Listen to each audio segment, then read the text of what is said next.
আমি নূর মোহাম্মদ তালুকদার। আমার বাবার নাম মরহুম নুরুল হক তালুকদার, মায়ের নাম সুলতানা বেগম মরহুমা, আমার স্ত্রীর নাম রৌনক সুলতানা। গ্রামের বাড়ি বরিশাল জেলার হিজলা থানার গুয়াবাড়িয়া গ্রাম।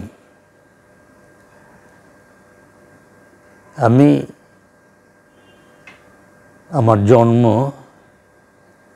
প্রকৃত জন্ম আর সার্টিফিকেটের মধ্যে কিন্তু একটু ডিফারেন্স আছে। আমার সার্টিফিকেটের যেটা সেটাই আমি বলি, 21শে জুন 1944। বাংলা আমার বাংলা থাক। আমার বাবা একসময় জমিদার ছিলেন। যখন জমিদারি ছিল,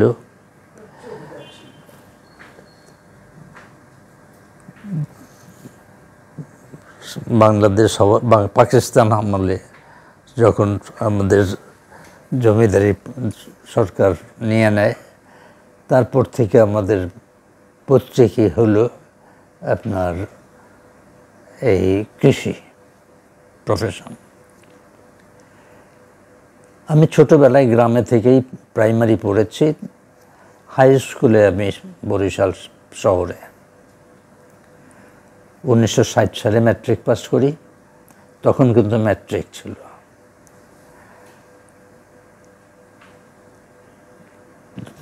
যখন আমি স্কুলে পড়ি তখন থেকেই আমি বাম রাজনীতির প্রতি আকৃষ্ট হই। কারণ হইল, তখন যদিও পাকিস্তানের প্রথম অবস্থা হইলেও ভাষা আন্দোলনের শুরুর থেকেই পূর্ব পাকিস্তান পশ্চিম পাকিস্তানের মধ্যে একটা বিদ্বেষ ভাব ছিল। আমাদের সিনিয়ররা যখন স্কুলে আসতেন, সাম্রাজ্যবাদ, সামন্তবাদ এগুলো যখন আলোচনা করতেন, বিশেষ করে আমেরিকান সাম্রাজ্যবাদ আর একদিকে সোভিয়েত ইউনিয়নের সমাজতন্ত্র, এগুলো আলোচনা করতেন। এগুলো শুনতাম আমরা। এবং 1957 সালে আমি যখন ক্লাস 9-এ পড়ি, তখন আমি ছাত্র ইউনিয়নের প্রাথমিক সদস্য হই।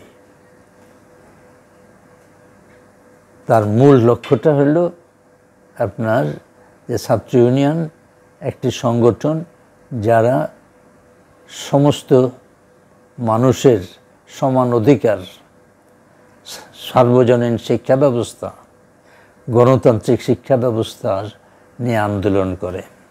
এই কথাগুলো শুনে আমি আকৃষ্ট হই। 60 সালে যখন ম্যাট্রিক পাস করে কলেজে ঢুকি, তখন পুরোদমে আমি ছাত্র ইউনিয়নের সদস্য হই। এবং আইয়ুব খান তখন পাকিস্তানের সর্বময় ক্ষমতার অধিকারী, নিজে নিজে স্বঘোষিত মার্শাল, ফিল্ড মার্শাল। তার উদ্যোগে উনি একটা শিক্ষা কমিশন করেন। আপনারা শুনেছেন, হয়তো জানেন যে এই হামিদুর রহমান শিক্ষা কমিশন নামে পরিচিত।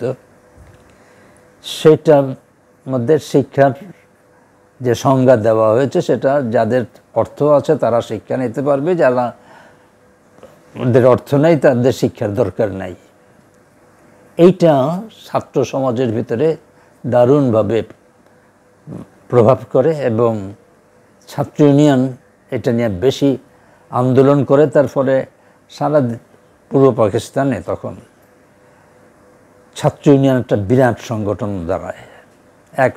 আপনার তখন ছাত্রলীগ কিন্তু এত বড় সংগঠন ছিল না।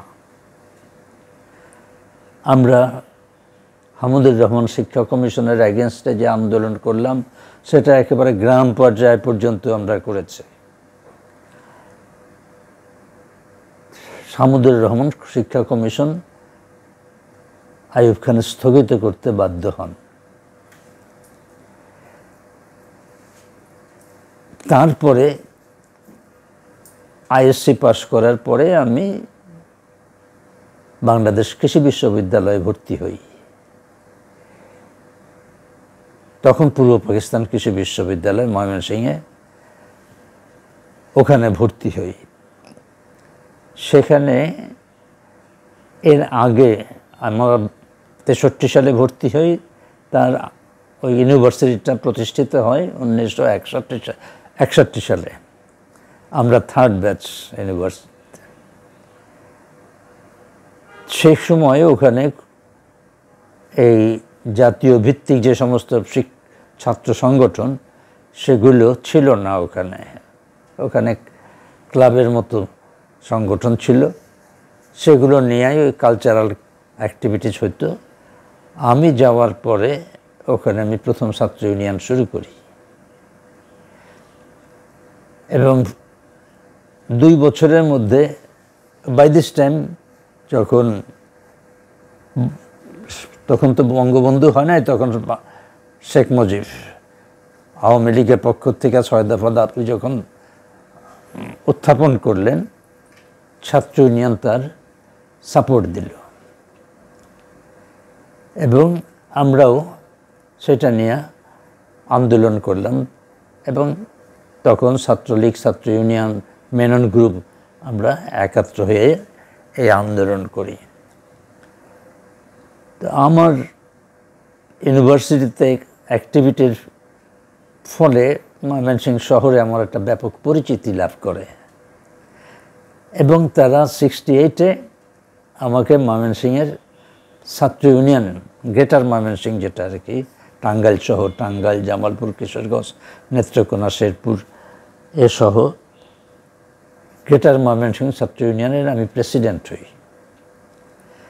এবং 6 দফা আস্তে আস্তে যেটা আন্দোলন তুঙ্গে উঠতে থাকলো, তখন 6 দফার রূপান্তরিত হলো 11 দফায়। কারণ 6 দফা দিয়ে সাধারণ মানুষকে আকৃষ্ট করা যাচ্ছিল না, সেখানে কৃষক শ্রমিকের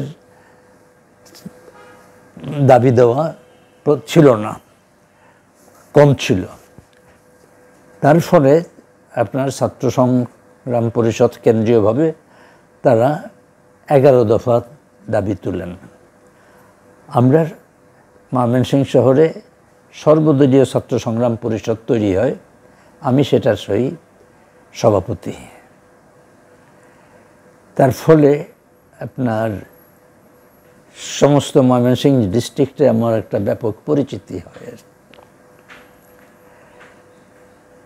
1970-এর যখন নির্বাচন হয় তখন ন্যাপ একটা ভালো সংগঠন ছিল। আওয়ামী লীগের পরেই ন্যাপের অবস্থানটা ছিল। তো আমার একটা দায়িত্ব ছিল, ন্যাপের এক ক্যান্ডিডেট, তার ভালো পটেনশিয়াল ক্যান্ডিডেট ছিলেন, ওনার নির্বাচন পরিচালনার দায়িত্বটা আমার ছিল। এটা হলো পূর্বধলা, ময়মনসিংহ জেলার পূর্বধলা এলাকা, আপনারা জানেন। আমরা প্রচুর আমাদের ক্যান্ডিডেট খুব পটেনশিয়াল ক্যান্ডিডেট পাস করবে এটা জানা, কিন্তু বঙ্গবন্ধুর ক্রমান্বয়ে বিভিন্ন জায়গায় যেখানে যায় সেখানেই অ্যারেস্ট হয়।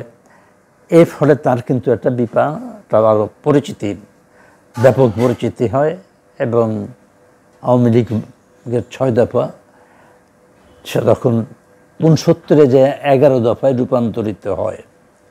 সেই আন্দোলনের ব্যাপকতায় আইয়ুব খান কিন্তু রিজাইন করতে বাধ্য হন, এহিয়া খান ক্ষমতা দখল করেন। আমরা একটু স্তম্ভিত হয়ে গেলাম যে আন্দোলনটা তো থেমে গেল বোধহয়, কিন্তু আসলে থামলো না। ভিতরে ভিতরে এটা আরও ব্যাপকতা লাভ করে এবং যে এলাকায় যাই সাধারণ মানুষ আমাদেরকে আপ্যায়ন করে। রাত্রে যাবেন কেমনে, রাত্রে থাকার ব্যবস্থা করে, এরকম আর কি। সমস্ত জেলায় আমি তখন এই করি আর কি, ট্যুর করি আর প্রচার করি। সেই সময় হইল বন্যা, সাইক্লোন, যেটা তখন এটার নাম ছিল কি জানো, ভুলে গেছি এখন, যে ভোলায় ব্যাপক লোক, কয়েক লক্ষ লোক মারা যায় সেই ইয়েতে।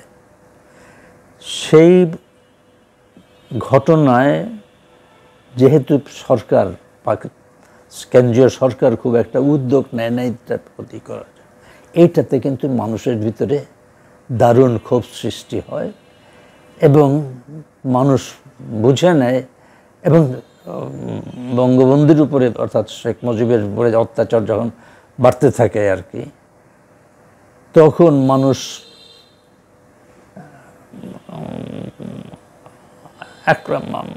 বলতে গেলে স্বাধীনতার চিন্তাই করে মানুষ, এরকম ভাবটা আর কি। এর মধ্যে তো এহিয়া ডায়ালগ করলো, এখান থেকে এই গেল, অনেক কিছু। এর আগের ঘটনা তো আরও আছে, সেগুলো আপনারা আমাদের কাছ থেকে পেয়েছেন। আপনার 64 সালের ফাতেমা জিন্নাহর সিলেকশন, সেগুলোতেও আমি কাজ করেছি। কিন্তু আমার মূলত রাজনৈতিক হাতে খড়ি হলো 64 সালের ইয়ের থেকে, ওই ফাতেমা জিন্নাহর ইলেকশনে। আমি আব্দুর রব সাহেব নিয়াবাদ ছিলেন বঙ্গবন্ধুর ভগ্নিপতি, ওনার সাথে বরিশাল ঘুরে ঘুরে মিটিং করেছি আমি 64-তে।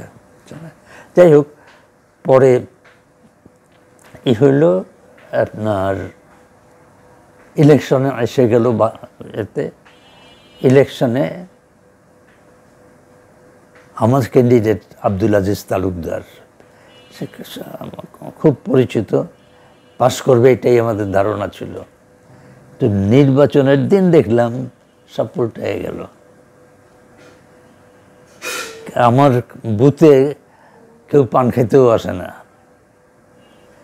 একটা জাতীয়তাবাদের যে চেতনাটা এমনভাবে আসছে যে ওদের সাথে আর থাকা যাবে না, এককভাবে আওয়ামী লীগকে জিতাইতে হবে।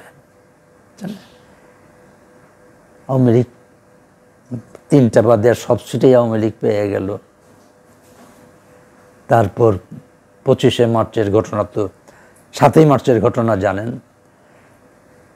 7ই মার্চের বক্তৃতা যদি প্রকাশ করতে দিত তাইলে এত উত্তেজনা সৃষ্টি হতো না। ওটা প্রচার না করার ফলে, রেডিও টেলিভিশনে প্রচার না করার ফলে মানুষের ভিতরে ক্ষোভ বাড়ছে। আমরা পরদিন সকালে যখন ডিমান্ডের ইয়েতে, কিন্তু পরদিন সকালবেলা প্রচার করে রেডিওতে, ওইটা শুনে আমরা কিন্তু উদ্বুদ্ধ হই। আমরা যারা তখন জয় বাংলা কইতাম না, কিন্তু ছাত্র ইউনিয়ন তখন জয় বাংলা বলতে চাইতো না, কিন্তু ওই সময় থেকে আমরা স্লোগান নিয়ে নিলাম। তো যাই হোক, আমি মার্চের 20 কি 21 তারিখে আমার কিশোরগঞ্জের ছাত্র ইউনিয়নের কনফারেন্স ছিল।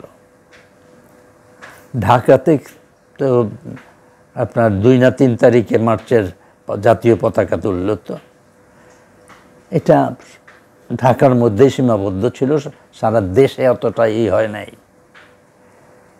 আমার ছাত্র ইউনিয়নের কনফারেন্স ছিল কিশোরগঞ্জে। আমি গেছি কিশোরগঞ্জের ছাত্র ডিস্ট্রিক্ট নেতা হিসাবে।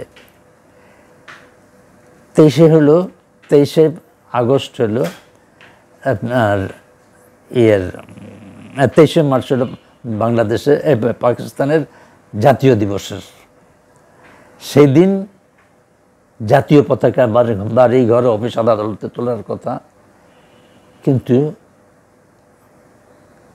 আওয়ামী লীগ তো 2 তারিখেই তুলে ফেলছে,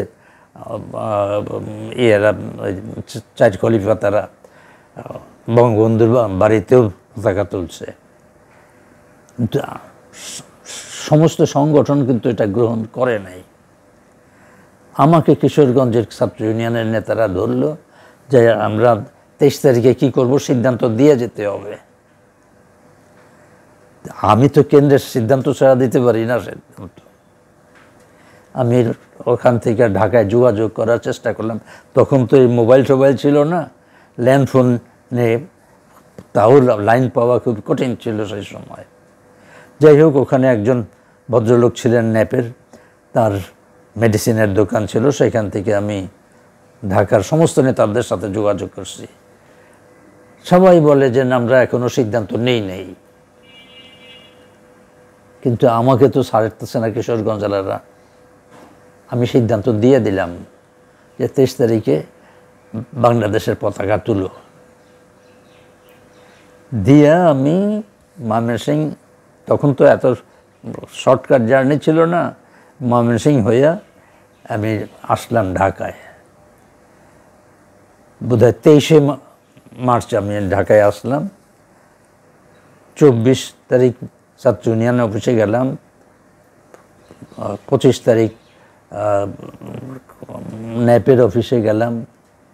25 তারিখ সন্ধ্যার সময় যখন আমি এই নিউ মার্কেটের ওখানে যে হকার্স মার্কেটে ন্যাপের অফিসে গেলাম, একা দেখলাম মোজাফর সাহেব বসে আছেন, আর কেউ নাই।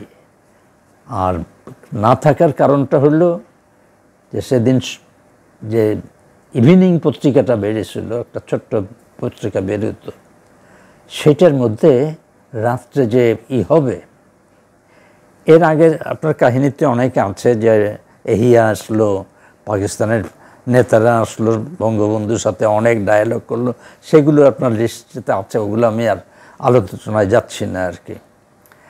তো আমরা কি করব এখন? ওই ইভিনিং পোস্টটাতেই কিন্তু মানুষ হয়ে গেছে যে আজকের অ্যাটাক হবে না, এবং বঙ্গবন্ধুর দিকে সবাই তাকায় আছে যে কী সিদ্ধান্তটা দেয়। সেই ইতিহাস আপনার আমাদের অন্যান্য নেতাদের কাছ থেকে সবই জানছেন আর কি, আমি রিপিট করতে চাচ্ছি না। যাই হোক, সন্ধ্যার সময় আমাকে প্রফেসর সাহেব বললেন, তুমি থাকবা কই? আমি তো তখন ইকবাল হল, যেটা এখন সার্জেন্ট জহুর হল, ওই হলে থাকার কথা। উনি বললেন যে হলে থেকো না। তখন ঘাবড়ে গেলাম, তাহলে কি না, হলে থাকাটা আইজ হবে না, আজকের হল রেড হতে পারে। যাই হোক, আমি আর হলের শেষে গেলাম না, আমার ব্যাগ সাথেই ছিল। আমি চলে আসলাম এই ধানমন্ডি 25 নম্বরে। তখন আমার এক রিলেটিভ থাকতেন, মামা, ওনার বাসায় আসলাম রাত্রে। আসার পথে দেখলাম যে সমস্ত রাস্তায় কোনো রিক্সা চলে না, কোনো গাড়ি নাই। আমার হকার মার্কেট থেকে ধানমন্ডি আসতে হলো হেঁটে। আসার সময় বঙ্গবন্ধুর 32 নম্বর হয়ে আসলাম, সেখানেও লোকজন নাই। রাত্রে 1টা-1:30টার দিকে হইচই শোনা গেল। ও না, এই তো আপনার ফায়ারিং তো শুরু হয়েছে সন্ধ্যার পরপরেই, 10টার দিকে তো পিলখানায় অ্যাটাক করছে। এই শব্দগুলো সব রাত্রে আর আমরা কেউ ঘুমাইতে পারি নাই। আর আমি যেই বাসায় ছিলাম তার ওই ক্যানেলের উল্টা দিকেই হলো 32 নম্বর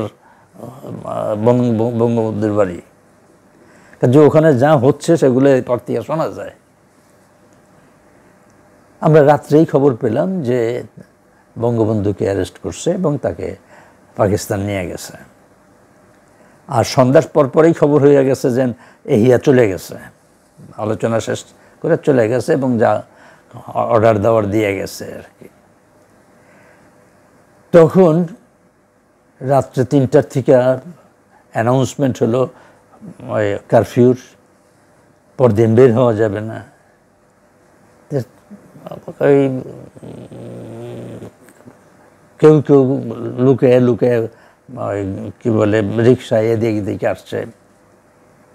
রাত্রে আমার সকালবেলা মিরপুর থেকে আমার এক রিলেটিভ আমার ওই বাসায় আসলো যে মিরপুরে তো বাঙালি নাই, সব মেরে ফেলছে। কারা মরছে? বিহারিরা। এটা খুব আমাকে রিয়াকশান করছে আর কি। 26 তারিখ বেরোতে পারলাম না। 27 তারিখ 2 ঘন্টা 3 ঘন্টার জন্য কারফিউ উইথড্র করা হলো। আমি বের হইলাম, বাইরে প্রথমে গেলাম ইকবাল হলে। ঢুকতেই দেখলাম পাশে 14-15টা লাশ শোয়ায় রাখা হয়েছে। তারপর গেলাম ওখান থেকে জগন্নাথ হলে, সেখানেও দেখলাম খুব খারাপ অবস্থা। তারপর গেলাম শহীদ মিনারে। শহীদ মিনারে যেয়ে ছাত্র ইউনিয়নের নেতা তখন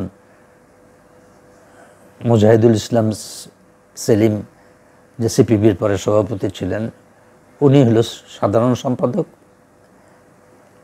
আর নুহুল আলম লেনিন পরে যেন আওয়ামী লীগে জয়েন করেছিল। আর মুকুল নামে এক প্রথম আলোতে চাকরি করতেন, মতিউর রহমানের শ্যালক আর কি, সে ছিল ছাত্র ইউনিয়নের কোষাধ্যক্ষ আর কি। এরা অজয় দাশগুপ্ত বোধহয় ছিল সেখানে। এরকম 4-5 জনের সাথেই হলো। তারা বলল যে সিদ্ধান্ত অপেক্ষা করেন না, এলাকায় যেয়ে কর্মীদেরকে অর্গানাইজ করেন। এর আগেই কিন্তু আপনার ময়মনসিংহেও এবং সারা দেশেই ছাত্ররা কিন্তু যুদ্ধদেহী ভাব নিয়ে কিছু ট্রেনিং শুরু করেছিল। আমিও কিন্তু ময়মনসিংহে ওই AM কলেজের যে ছিল আপনার ইউটিসি, ওদের বন্দুক আইনে আমি আমার ছাত্র ইউনিয়ন অফিসে কিন্তু ট্রেনিং দেওয়া আরম্ভ করছিলাম। তা আমি যেহেতু ঢাকা চলে আসছি, যাই হোক, এর মধ্যে 25 তারিখে ময়মনসিংহে কিন্তু গণ্ডগোল হয়েছে। সেটা হলো সেখানে একটা বিহারি কলোনি ছিল ময়মনসিংহ শহরে শান্তিপাড়াতে, সেখানে কিন্তু আক্রমণ হয়েছে।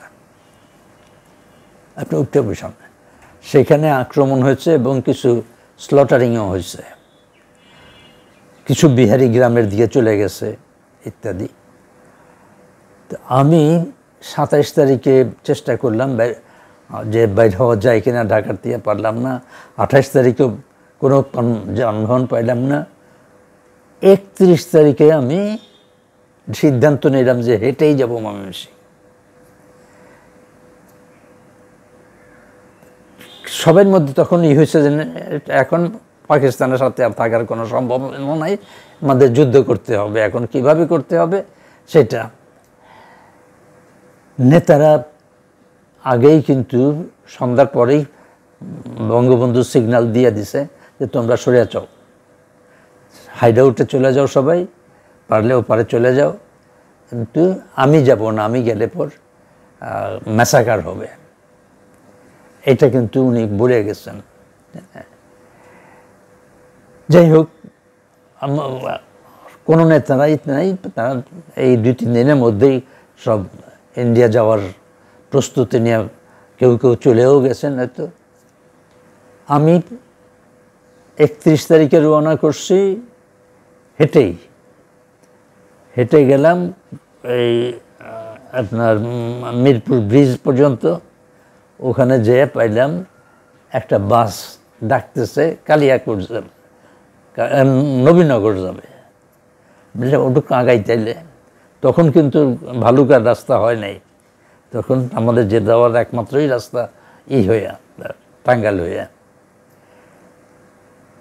নবীনগর যাওয়ার পর দেখলাম যে আর একটা বাস পাওয়া গেল, সেটা যাবে কালিয়াকোট। উঠলাম সেটাই, কালিয়াকোট যে আরেকটা বাস পেলাম, সেটা যাবে টাঙ্গাইল। উঠলাম, টাঙ্গাইল গেলাম, তখন সন্ধ্যা হয়ে গেছে, আমি রওনা করছি কিন্তু সকালে, অন্ধকার হয়ে গেছে। তখন ওখানকার মোটর শ্রমিকের অফিসে দেখা পেলাম কাদের সিদ্দিকের সাথে, লতিফ সিদ্দিকের সাথে, কাদের সিদ্দিকের বড় ভাই আর কি। তো সে যেহেতু আমি ডিস্ট্রিক্টের নেতা, সে হলো টাঙ্গাইলের নেতা, রেসপেক্ট করেই আমাকে চা পাটনি খাওয়ায়, কী খবর, কী করতে হবে বলে, ময়মনসিংহ যাওয়ার ব্যবস্থা করেন।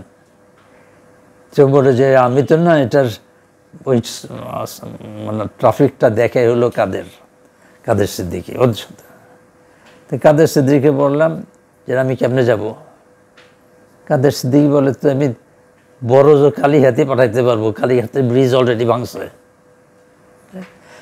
তো কালীহাতি পর্যন্ত গেলাম, যাইয়া ওখানে দেখি নদীর এপার ওপারে হাজার হাজার মানুষ ঢাকার খবর জানার জন্য।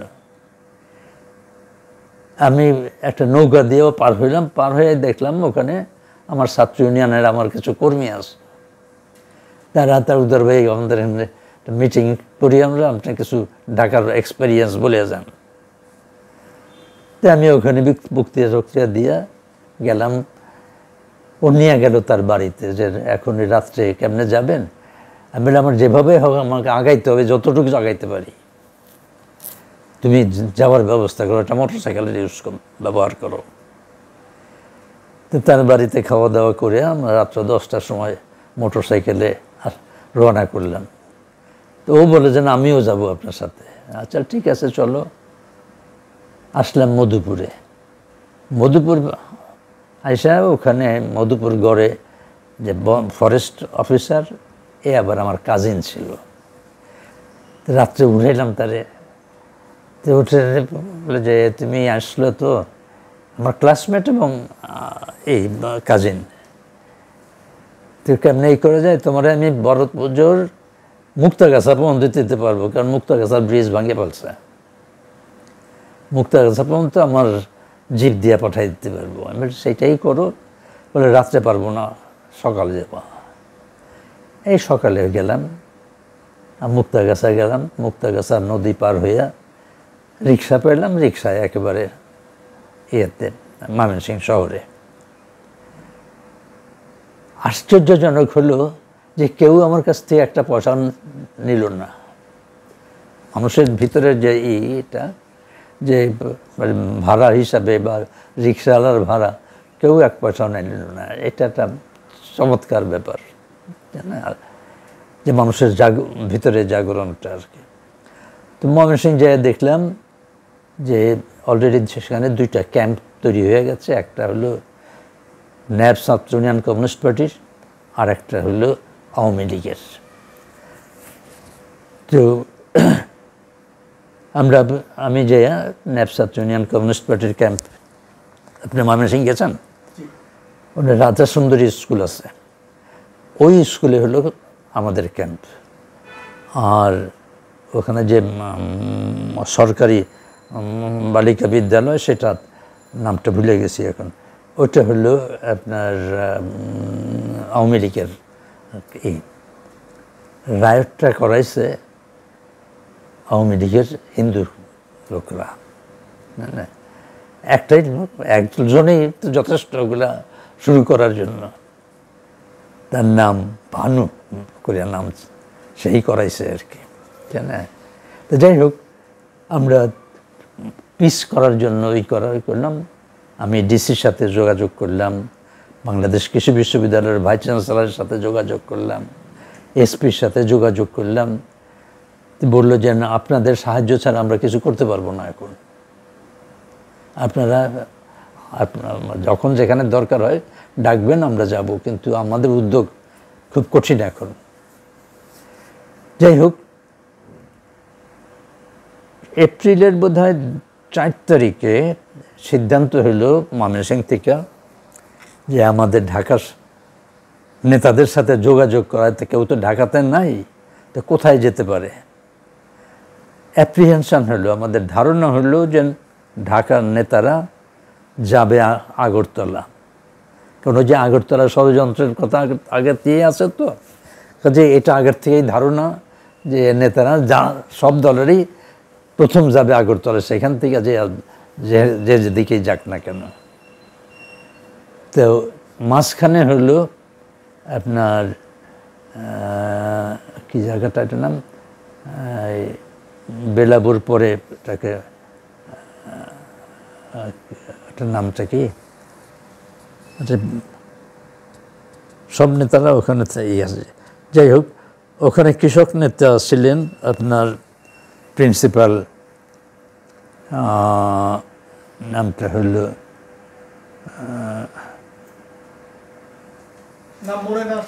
আচ্ছা নামটা আছে আমার লেখা আছে, একটু পরেই নাম আসবে। ওনার সাথে দেখা করতে হবে এবং ওনার কাছ থেকে যেই যাক না কেন এই দিক দিয়ে তার সাথে যোগাযোগ করেই যাবে। তো আনন্দমোহন কলেজের ছাত্র সংসদটা ছিল ছাত্র ইউনিয়নের, ওখানে জেনারেল সেক্রেটারি, ওর ফাদার ছিল সম্ভবত এডিসি অথবা এডিশনাল জাজ, দুইটার একটা, আমার খেয়াল নেই। তো ওর একটা মোটর সাইকেল ছিল ভ্যাবসা, তো ওরে বললাম যে চলো আমরা একটু রায়পুরার থেকে ঘুরে আসি। রায়পুরা এসে ওই ওনার নাম হলো খন্দকার, একটু পরেই আসবেন, খন্দকার সাহেবের, উনি কৃষক নেতা আর কি, কৃষক সমিতির সভাপতি, ওনার ওখানে গেলে পর খবর পাওয়া যাবে। তো ময়মনসিংহের সিপিবি ন্যাপের নেতা যারা, তারা একটা চিঠি আমাকে লিখে দিল। আমরা সেই কি বৃষ্টি, আজকে আপনি যেমন আসতে পারেন নাই, এর চেয়েও বড় বৃষ্টি, মানে ভিজে ভিজেই আমরা গেলাম। যে খন্দকার সাহেবরে পেলাম, বলল যে সবাই চলে গেছে, একজন আছে এখন এবং সে চলে যাবে কালকের। জিতেন ঘোষ ছাড়া, জিতেন ঘোষের নাম জানেন বোধহয়, উনি ছাড়া সবাই চলে গেছেন, উনি পরদিন যাবেন। ও খন্দকার ফজলুল হক, কৃষক নেতা, উনি প্রিন্সিপাল ছিলেন, খন্দকার ফজলুল হক, তার বাসায় যেয়ে উঠলাম। তারপর ওখানে খাওয়া দাওয়া করে ঠরে ডিরেকশনটা নিয়ে আসলাম যে ময়মনসিংহের নেতারা ইমিডিয়েটলি মেঘালয় যেতে পারে, কারণ ওখানে আপনার এক সময় তো তেভাগা আন্দোলনের সেই সময়ের কিছু নেতারাও মেঘালয়তে এখনও সক্রিয় আছে। যেহেতু ওখানে যায় তার সাথে যোগাযোগ করে, ওখানকার যে কমিউনিস্টরা আছে তাদের সাথে যোগাযোগ করে সেখানে ক্যাম্পের চিন্তাভাবনা করা। আমি চিঠি নিয়ে যাওয়ার সাথে সাথেই কমিউনিস্ট পার্টির সেক্রেটারি এবং ন্যাপের প্রেসিডেন্ট, দুজনে খুব নাম করা, একজনের নাম আলতাফ আলী, আর এক হলো ন্যাপের প্রেসিডেন্ট, আর কমিউনিস্ট পার্টির সেক্রেটারি হলো জ্যোতিষ বোস। এরা দুইজনে 4 তারিখেই রওনা হয়ে চলে গেলেন মেঘালয়ের দিকে। তখন তো বর্ডার খুলে দিছে অলরেডি। তো ওনারা চলে যায়, ওখানে আপনার এই হাজং যারা ছিল নেতা, তাদের সাথে যোগাযোগ করে ক্যাম্পের একটা ব্যবস্থা করলেন। আর সিদ্ধান্ত হলো যতক্ষণ পর্যন্ত ময়মনসিংহ লিবারেটেড থাকে, রাখা যায়, ততক্ষণ পর্যন্ত আমরা ওই ক্যাম্প পরিচালনা করব। এবং সেখানে ডিস্ট্রেসড যারা যেমন বিহারিও কিছু ভালো ছেলে পেয়ে আছে, আমাদের কিছু কর্মী ছিল, এদেরকে শেল্টারের ব্যবস্থা করাটা। এই নিয়ে জন্য ন্যাপের সেক্রেটারি, আমি এবং অজয় রায় করে মারা গেছেন, এই 3 জন আমরা থেকে গেলাম। 17 তারিখ ময়মনসিংহ ফল করে। যখন ওরা পাক বাহিনী ঈশ্বরগঞ্জ পর্যন্ত আসছে, তখন আমি ডিসিকেও পাইতেছি না, এসপিকেও পাইতেছি না, সব গ্রামে চলে গেছে। ওই আমার ইউনিভার্সিটির আগের থেকে ভাইস চ্যান্সেলর বলছিল তোমরা যদি ইন্ডিয়া যাও আমাকে নিয়ে যেও, তারেও পাইতেছি না। কাউরে না পেয়ে শেষে আমরা যে 4-5 জন ছিলাম, আমরা তখন নদী পার হয়ে গেলাম, যে শহরে থাকাটা সেফ না। এবং কি কাজ করতে হবে সেটা ওখান থেকে, মেঘালয়ের থেকে ডিরেকশন আসবে। এপ্রিলের মাঝামাঝি আমি আরও 3 জনকে নিয়ে গেলাম মেঘালয়ে, যে ওই মেঘালয়ের ঢালু থানা, তুরা ডিস্ট্রিক্ট ঢালু থানা, এবং সেখানে বারেঙ্গাপাড়া হলো জায়গাটার নাম। সেখানে আমরা যে অবস্থান নিলাম, সেখানে যে ওনাদেরকে পেলাম। তারপরে তাদের ডিরেকশনটা হলো, সিদ্ধান্ত হলো যতক্ষণ পারো সব ইয়াং ফোর্স আমাদের যারা কর্মী আছে তাদেরকে ইন্ডিয়া পাঠাও, সেটা আমাদের ক্যাম্পে পাঠাও, অথবা বাই দিস টাইম কিন্তু 17ই এপ্রিল সরকার গঠন হয়ে গেছে। তারপর থেকে কিন্তু সরকারি উদ্যোগেই বিভিন্ন সেক্টরে আপনার রিক্রুটমেন্ট শুরু হয়ে গেছে, আর্মি এবং আওয়ামী লীগ মিলে এটা করতেছে। তো এই হলো সিদ্ধান্ত আমাদেরকে দিয়ে দিল যে তোমরা টোটাল ময়মনসিংহ ডিস্ট্রিক্ট যে যেখানে পারো যাইয়া ইয়াং ফ্রেশটাকে বাঁচাইতে হবে, আর যারা আসতে চায় আর হিন্দু ফ্যামিলিগুলোকে রেস্কিউ করা।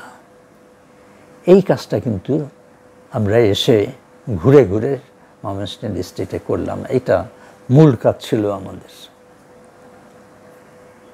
যখন এই মেসেজ নিয়ে ফিরে আসতেছি, তখন বাগমারা করে একটা জায়গার নাম শুনছেন। বাগমারাতে ভাবলাম যে একটু রেস্ট নিয়ে, ওখানে আওয়ামী লীগের ক্যাম্প আছে, ওখানে একটু রেস্ট টেস্ট নিয়ে খাওয়া দাওয়া করে আমরা আবার আগাবো। তো ওখানে যেয়ে দেখলাম যে বকুল গাছে, একটা বকুল গাছের নিচে 2টা ছোট্ট ছেলে কাঁদতেছে। তো আমি জিজ্ঞেস করলাম, তোমরা বাঙালি? বলে যে হ্যাঁ আমরা বাঙালি। কোথায় বাড়ি তোমাদের? বললো যে আমাদের বাড়ি পূর্বধালা। যে পূর্বধালায় তো আমি ইলেকশনে পুরা কাজ করছি। কোন গ্রামে? কার বাড়ি তোমাদের? তো পরিচয়টা পেয়ে গেলাম। তো তোমার আসছো তো এখানে কাঁদতেছো কেন? আওয়ামী লীগের নেতারা বলে দিয়েছে আমাদেরকে নেবে না। কেন নেবে না? বলে তো জানি না। তা আমি আওয়ামী লীগের যে এমপি ছিল, আওয়ামী লীগের সেক্রেটারি 2 জনকে ডাকলাম। ওরা বলে জানেন না এরা কারা? এরা হলো চায়নাপন্থী, এর বড় ভাই চায়নাপন্থী। বড় ভাইরা আমি চিনি। তখনও তাহের আসে নাই। হ্যাঁ, তখনও তাহের পাকিস্তানে। তাহের বুঝছেন তো, কর্নেল তাহের। তো তোমরা কি আসলেই যুদ্ধ করতে আসছো? আমি বললাম যে না, আমার পরিচয়টা এই, আমি ছাত্র ইউনিয়নের প্রেসিডেন্ট, আমি তোমার জন্য কিছু করতে পারি? তো আমি বললো যে দেশে গেলে তো হয়তো রাজাকার হইতে হবে, নয়তো আমাদেরকে মেরে ফেলবে, 2টার একটা। তাহলে যুদ্ধ করবা? যে হ্যাঁ করবো। আমি তো বললাম যে ওদের নিয়ে নেন। বলে আপনি রিস্ক নেবেন ওদের? আমরা নেব। নাম বললে আপনি চিনবেন। এখন এটা হলো পরে আওয়ামী লীগের আমলে 2বার এমপি হয়েছে পূর্বধালার থেকে বেলাল। হ্যাঁ, বেলাল, এবং যেটা আরেকটা ভাই মারা গেল ওই ইন্ডিয়ান হাই কমিশনে অ্যাটাক করতে যায়, এই 2 ভাই। তো তাদেরকে আমি বুঝাই দিয়ে আসলাম যে না থাকো। তারাও খুব খুশি হইল। এই আর ওনারা যেহেতু আমাকে চেনে ভালো, আমি দায়িত্ব নিয়েছি, এই জন্য তারা নিয়ে নিল। আসার পথে আপনার এই ইয়েতে নৌকা দিয়ে, বিরাট হাওর তো, সকাল দুপুরবেলা নৌকায় চড়ছি, রাত্র 8টা-9টার দিকে এপারে আসছে পড়ছি আর কি। তখন অনেক রাত্র, আর সারা খালি নৌকা সই নাই, ভিজছি সারা রাস্তা। এখন কোথাও একটু যদি রেস্ট নেওয়া যায়, ভাবলাম যে ওই আমাদের ন্যাপের সেক্রেটারি বাড়ি হলো বারহাট্টাতে, যদি কোনো রকম যদি বারহাট্টাতে যেতে পারি তাইলে থাকার ব্যবস্থা করা যাবে। আর যেহেতু আমি ছাত্র ইউনিয়নের প্রেসিডেন্ট, আমার পরিচিতি আছে,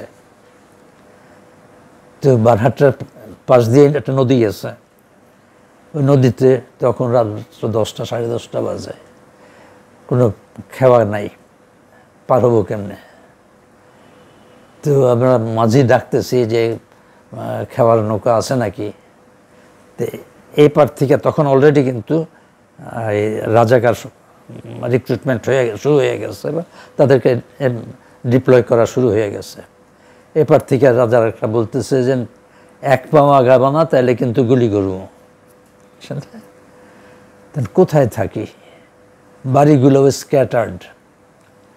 তো এক বাড়িতে যেয়ে দেখলাম যে এক বুড়া মুসল্লি মানুষ, মনে হলো যে মাদ্রাসার এটি হবে টবে, পাও আর চলছে না আপনার এত ইয়েতে।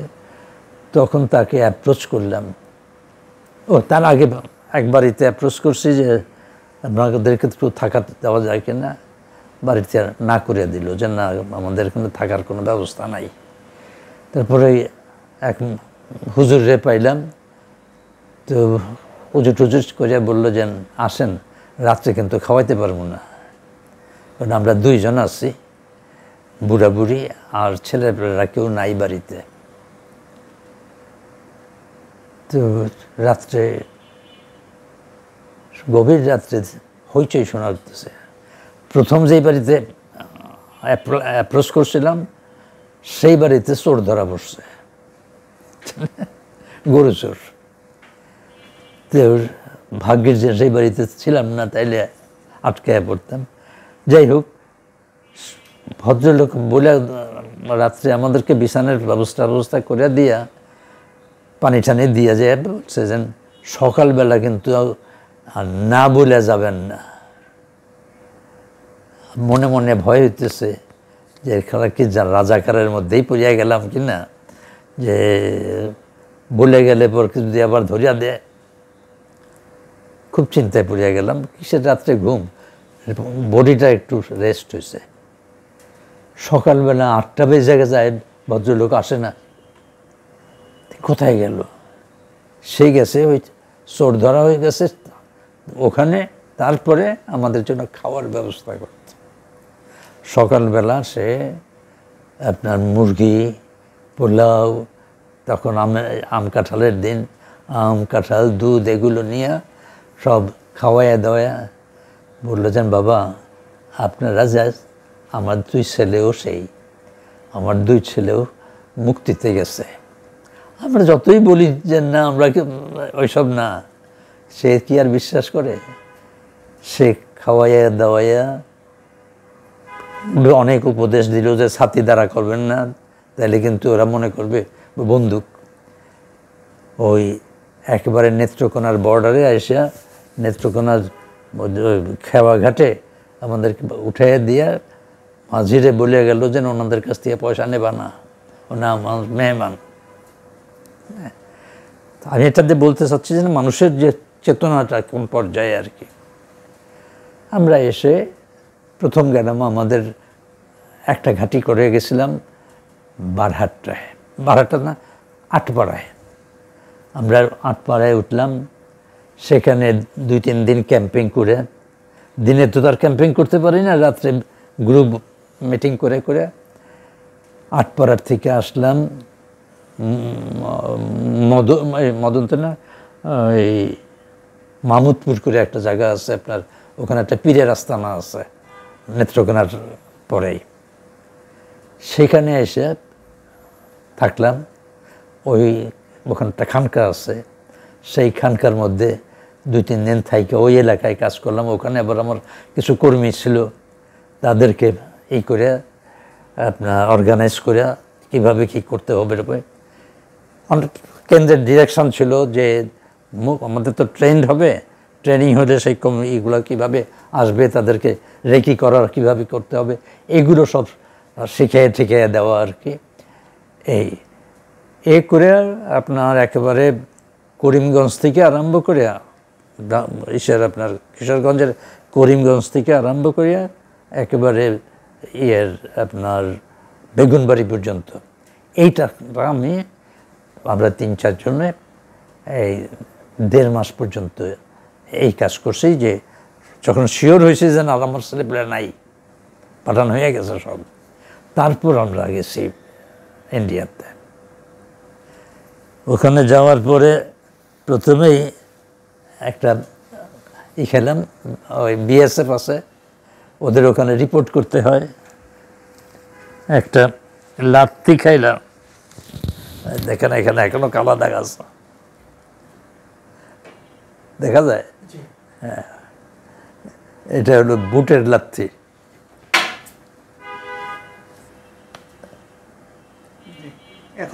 স্পষ্ট এই লাত্তি খাইয়া যে তোমরা এত দেরি করে আসছো কেন, তোমরা নিশ্চয়ই রাজাকার হবা।